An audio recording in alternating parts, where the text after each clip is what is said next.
Law number 1. Never outshine the master.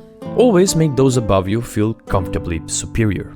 Nicolas Fouquet, King Louis XIV's finance minister, felt like he was falling out of favor with his king. After not being picked for the position of prime minister, he decided to ingratiate himself with the king and earn back his favor. What did he do? He staged the most spectacular party the world had ever seen. The party was attended by the most powerful people and brilliant minds of Europe. It was such a lavish and unforgettable event that people couldn't stop talking about it. The following morning, on false accusations, Fouquet was arrested and sent to the most isolated prison in France for stealing from the country's treasury. See, Louis XIV, the Sun King, was prideful and arrogant man who wanted to be the center of attention at all times. Fouquet thought by showing his connections, his lavishness, and making him the guest of honor will earn the king's favor. Apparently not, because with each spectacle he overshadowed the prideful king and made him feel like the people were more charmed by Fouquet than the Sun King himself. Unknowingly, he outshined his master and unfortunately paid the price. In your desire to please and impress those above you, do not go too far in displaying your talents, or you might accomplish the opposite, inspire fear and insecurity. Make your masters appear more brilliant than they are, and you will attain the heights of power. Law number 2.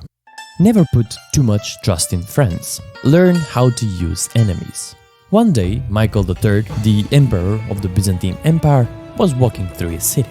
While passing by the city stables, a wild horse got loose, and Basilius, a peasant, threw himself in front of the horse and saved the king's life. Michael immediately raised Basilius from peasant to head of stables, and later to a sophisticated courtier.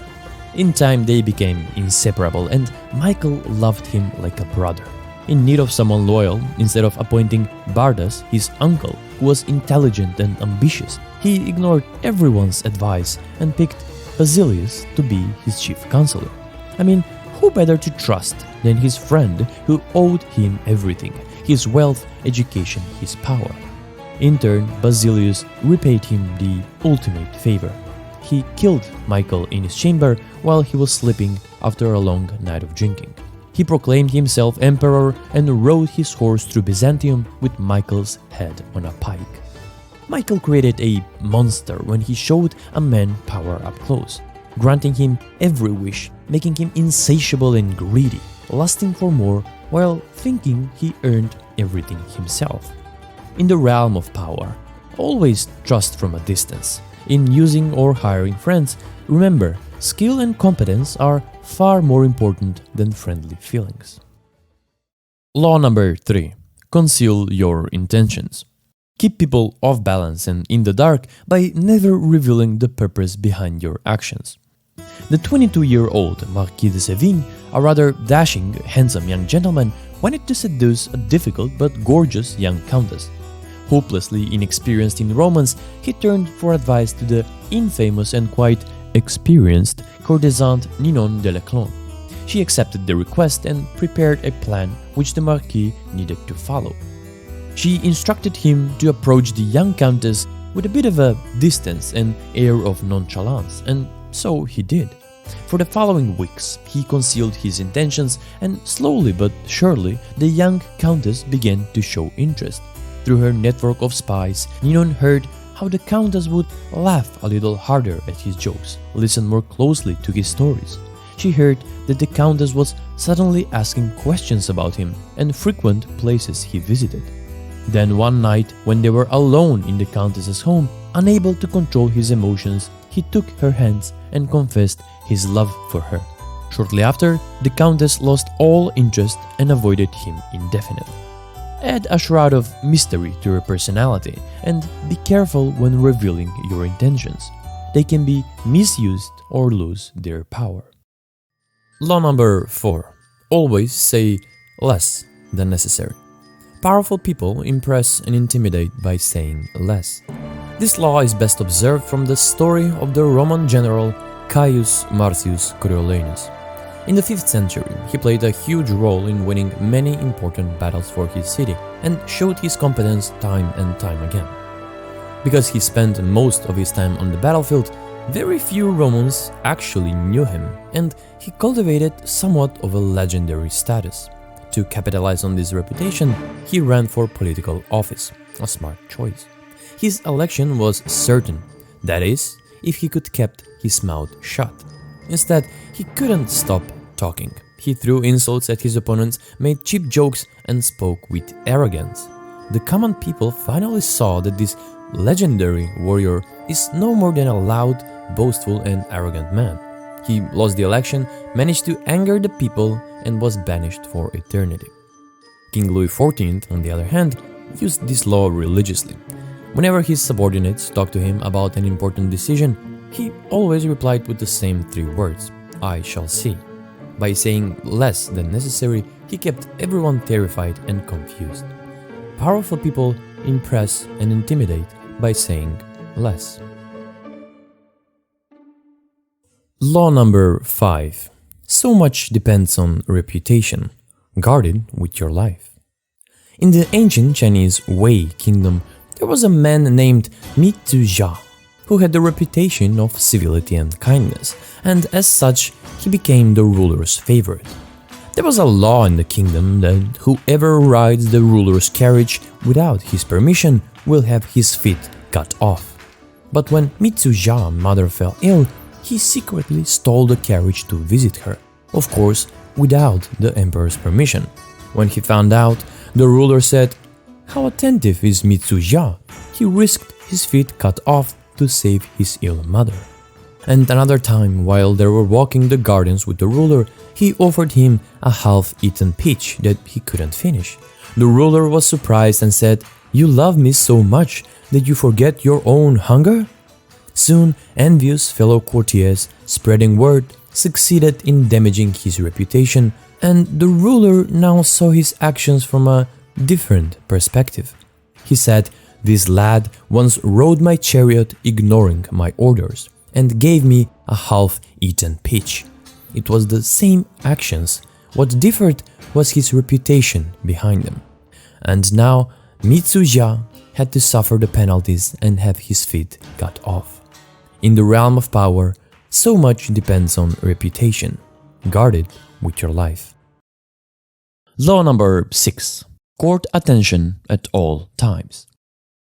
The court of Louis XIV contained many talented individuals, great beauties, and men and women of brilliance. But no one was more talked about than the Duc de Lauzon. He was a man of small stature, almost dwarfish, and he was prone to all kinds of rude behavior. He slept with the king's mistress, openly insulted other courtiers, and sometimes even the king himself. However, the king was enchanted by his eccentricities that he could not bear his absence from the court. The sole strangeness of the duke's character attracted attention. He knew the importance of attention and used this law to further up his position. The famous inventor Thomas Edison also applied this law throughout his career. He frequently conducted dazzling visual experiments to display his innovations, spoke about the future in terms of robots and machines, things which he wouldn't waste his energy on, but made the public talk about him all the time. When Pablo Picasso felt like he was fading in the background, he would draw something ugly and disturbing on purpose. It was better to be slandered and attacked than left in the shadows.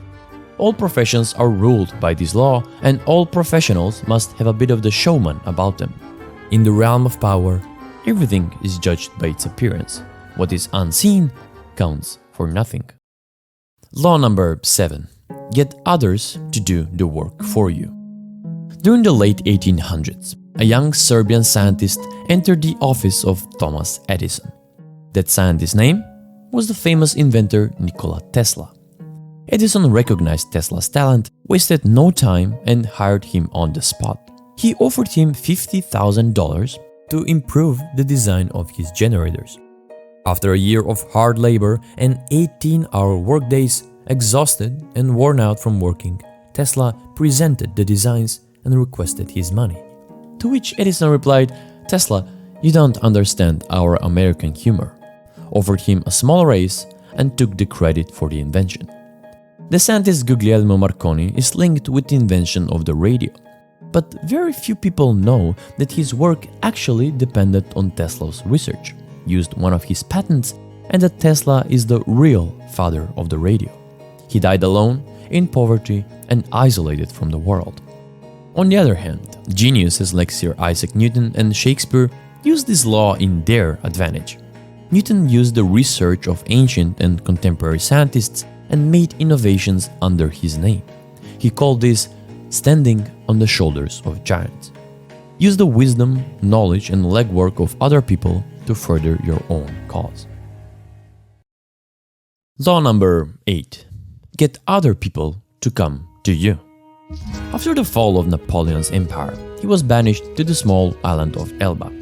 But still, even imprisoned on an island, he made everyone nervous. As a sign of mockery, he had been proclaimed the king of Elba and allowed to form a court, which consisted of a cook, a wardrobe mistress, and fellow courtiers. But that same winter, under strange circumstances, even when surrounded by a fleet of English ships, Napoleon managed to escape. He returned to France, marched into Paris, never leaving the palace out of sight.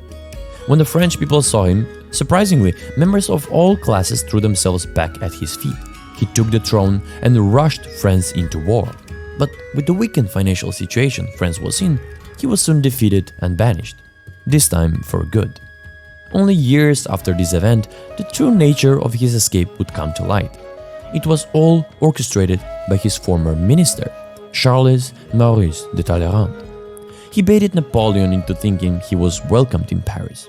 He organized the escape from the island not to bring back the glory days, but to crush Napoleon once and for all.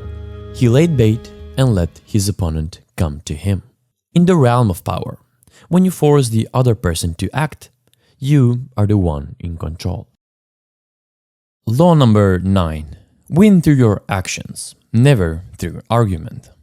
While laying siege to the Greek city of Pergamus, Mucianus, a Roman consul, needed a battering ram to break the town's gates. Not long ago, he saw a few ship masts in Athens and ordered the biggest one to be delivered immediately. The military engineer who received the order in Athens argued that the smaller of the masts would be better for the job, producing more force, and it was easier to transport.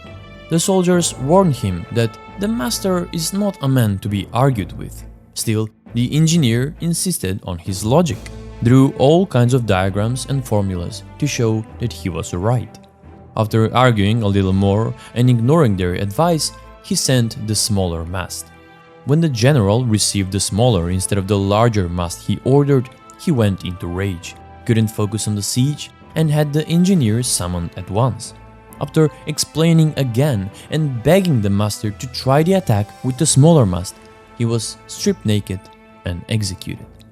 The engineer was a smart man, and he knew that he was right. Larger doesn't necessarily mean better. What he didn't know is that he needed to demonstrate, not explicate. In the realm of power, don't argue with authority. Agree, suggest an alternative, and give only results. Law number 10. Infection. Avoid the unhappy and unlucky. Lola Montez, an Irish dancer and performer, had this infection in her. Because of her chaotic, lust-driven, infectious character, she brought down everyone around her, and King Ludwig of Bavaria was no exception. After being introduced to her, he grew fond of Lola, and soon they were often seen in public, even though Lola, as a mistress, was despised by the people. She was rude and ill-mannered towards everyone, disrespected the common folks, and sometimes even physically attacking them. She began to lose her sense of proportion. But that didn't stop the king from making her a countess and later an advisor in politics. Soon, riots broke out, the people rebelled, and the king ordered Lola to leave Bavaria. But it was just too late. After a few weeks, the king was forced to abdicate as well. Lola was an incurable and infectious character, and she brought down a whole kingdom with her. This type of character is not seen only in men or women. It is a universal trait. Understand, those misfortunates among us who have been brought down by circumstances beyond their control deserve all the help and sympathy we can give them.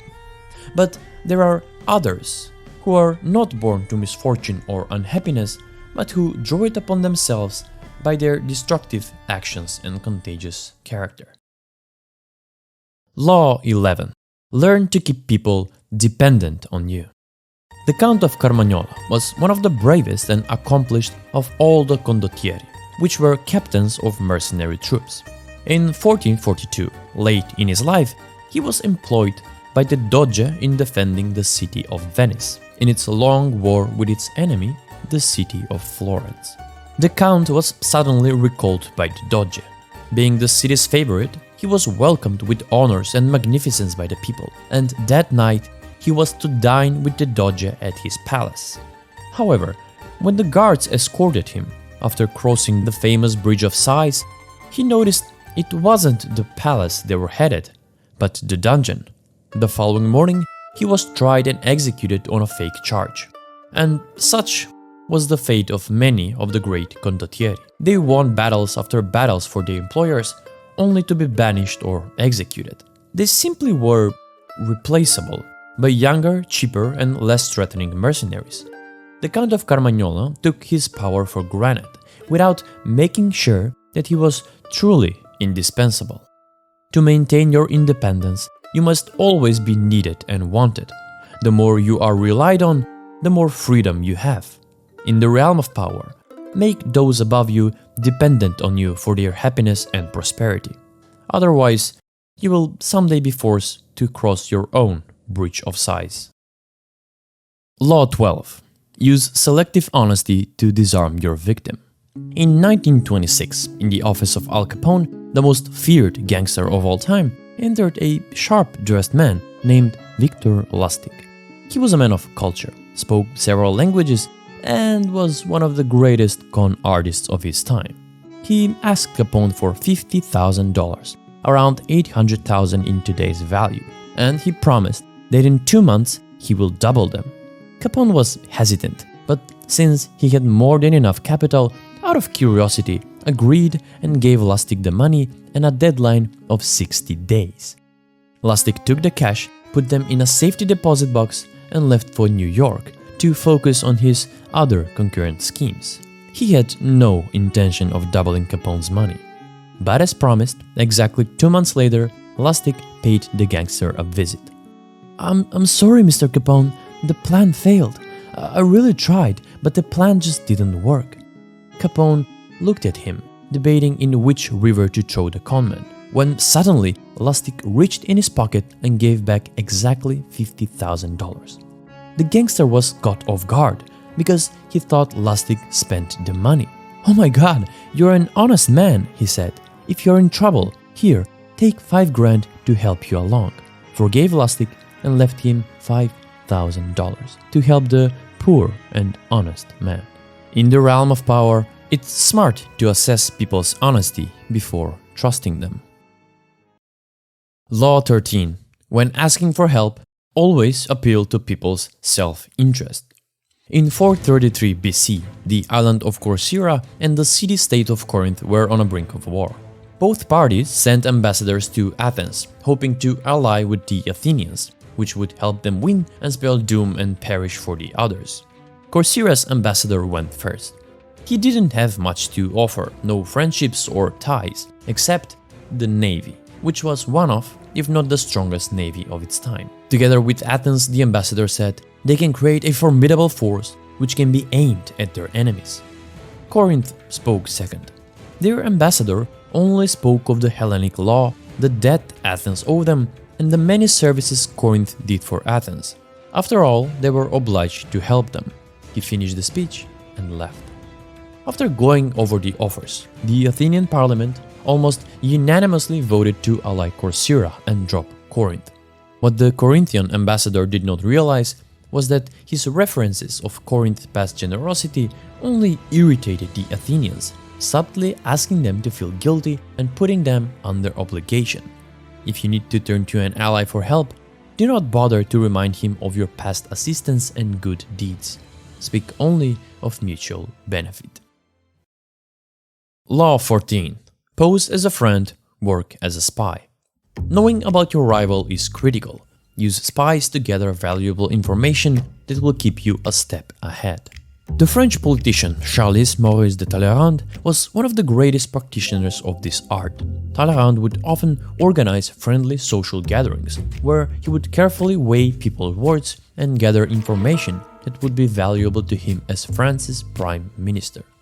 It was an orchestrated investigation, disguised as a friendly chatter. Throughout his life, people said he was a superb conversationalist, without saying much. As Baron de Vitrolles once wrote, wit and grace marked his conversation. He possessed the art of concealing his thoughts or his malice beneath words that imply something more than they express. Only when necessary did he inject his own personality. He never talked about his own ideas, he got others to reveal theirs. In the realm of power, pose as a friend, work as a spy.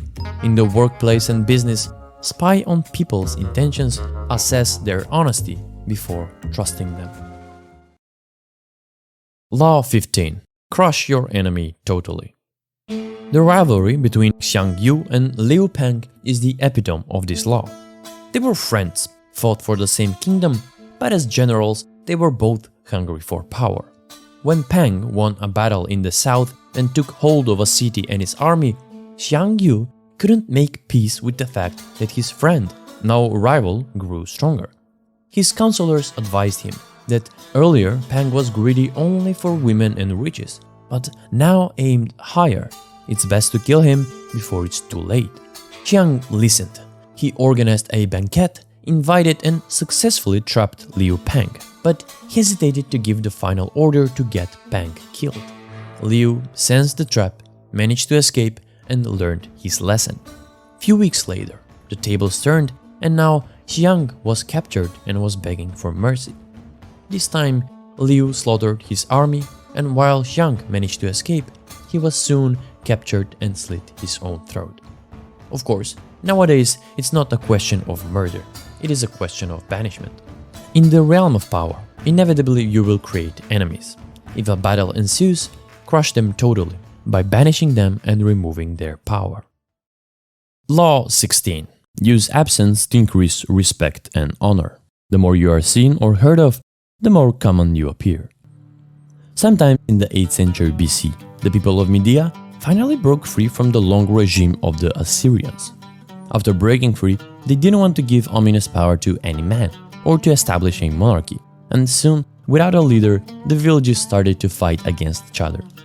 Between these conflicts, there was a man named Diocles who made a reputation for himself to solve disputes with justice and fairness. Soon, Median villages from all across the land turned to him for all kinds of conflicts, and his influence only grew. At the height of his power, suddenly Diocles disappeared. He no longer accepted anyone to see him. Shortly, the country descended into chaos once again. The villages, facing ever-increasing crimes, decided not just to ask, but to plead Diocles to be their king. He agreed, while imposing a few rules. In the palace his people had built for him, none could see him, except a few courtiers, and those only rarely. Remember to be like the sun. It can only be appreciated by its absence.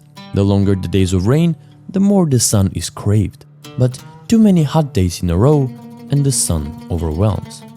Learn to keep yourself obscure and make people demand your return.